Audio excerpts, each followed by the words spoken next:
Yes, hello mga kapwa ko mga nagpipiso Wi-Fi. Meron lang akong isang app na i-share sa inyo na makakatulong piso Wi-Fi business In a way, makakatulong siya sa pagmamonitor or pagmamonitor ng mga signals or kung may mga nag-overlap na mga channel at signals ng ating mga antena So, ang app nito ay, ang pangalan ay Wi-Fi Man. Ito po. Yan. Ang Wi-Fi Man ay gumawa ng Ubiquiti. Fortunately, kahit na wala tayong mga Ubiquiti devices, is pwede natin siyang gamitin. So, nakakonect ako sa aking piso Wi-Fi. Kira piso Wi-Fi. So, ang unang makikita natin ngayon sa menu or sa pinaka dashboard niya is ito. Connect ka sa internet, ito sa Converge. Then, yung internet dumaan sa piso Wi-Fi mo, makikita mo yung mga information dyan. Then, dumaan sa pinaka access point.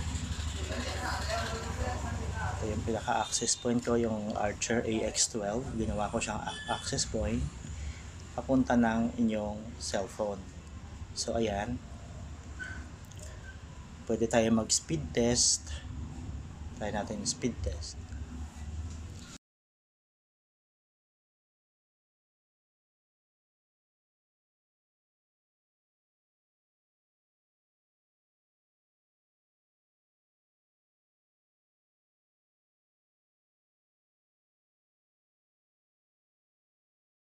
So ayan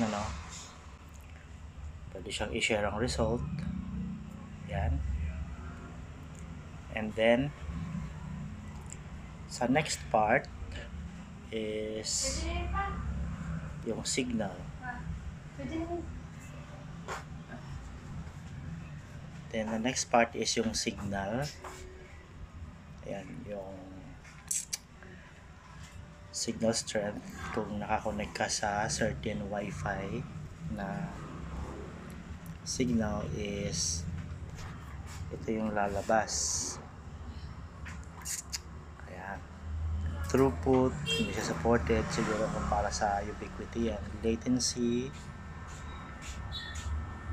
Ayan, yung latency ng device mo from the internet and your piso Wi-Fi. And then ito sa cellular, meron ding cellular kung may SIM card yung cellphone nyo. Ayan. Ayan, signal ng Globe 105 dBm. The next is floor plan. Itong floor plan maganda to Ayan, ito yung nakaraan kong scan September 30 is ayan. Ito kasi yung hugis ng bahay namin, kaya pwede nyo open yung camera nyo para sorry.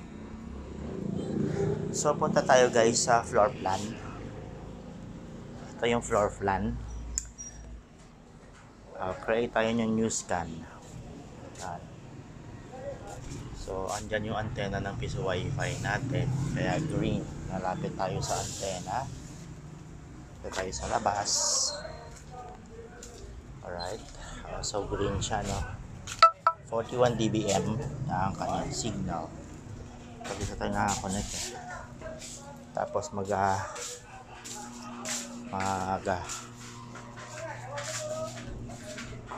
ayan, punta tayo dito.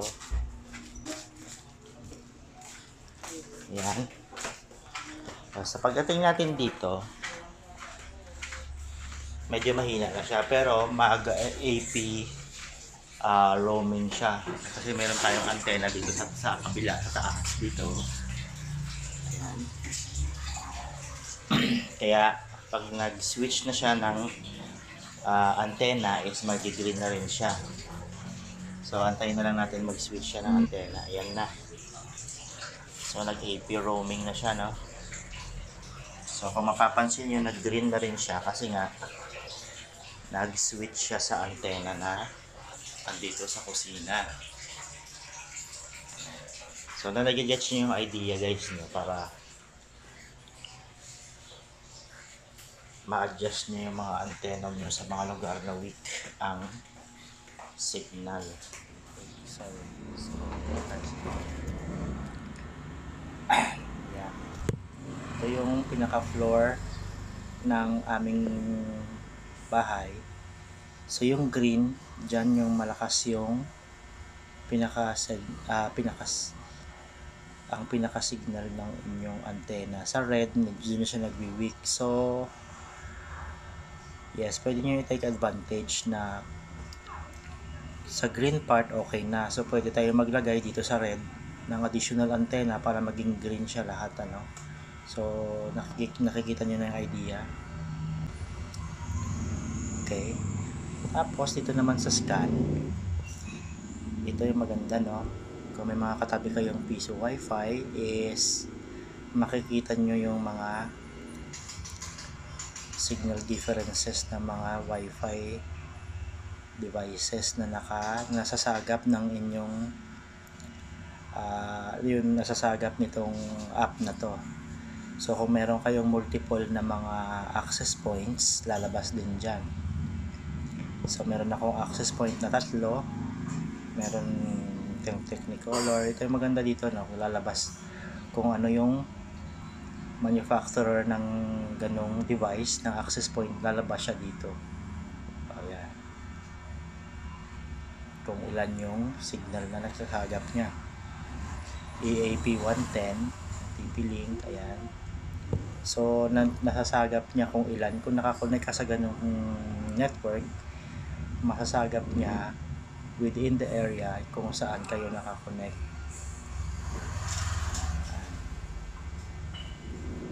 So, yeah. So, ayan, ano. Ayan yung mga kapwa, mga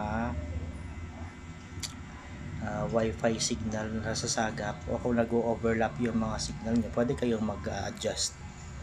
Pwede nyo i-adjust yung channel ng inyong mga devices. So, yeah. Dito sa Discovery, Bluetooth, yan. Kung may mga naka-on na Bluetooth devices sa inyong surroundings, mag-detect din yan. Tsaka yung Wi-Fi sa iyong network. Itong mga Wi-Fi na to is yung mga device na yan is naka-connect dito sa network mo. Next is the teleport. So itong teleport is proprietary sa Unify OS console. So hindi na natin pwede gamitin to unless meron kayong mga ubiquity devices para ma-take advantage ang full feature ng ganitong application. So meron sa PC nito pero mas detailed ang information dito sa mobile. So yeah, server detection. So ayan guys, no, kung makikita nyo, pwede nyong i-tinker yung mga signal ng piso wifi nyo para iiwas doon sa nag-overlap na mga signal ng mga katabi nyong wifi din, wifi network. So yes, yan. So yan, no, pag 110 ay cellular yan. Ayan, pag between negative 50 and 60, okay na signal yan. So alam na natin na kung lalayo-layo tayo is ihina siya, pwede tayong maglagay ng piso wifi access point doon. So yeah. So ayan lang guys, no, sana magulo man yung explanation ko, sana may natutunan din kayo sa akin. So mas maganda siyang tingnan guys pag naka dark mode siya. So ayan.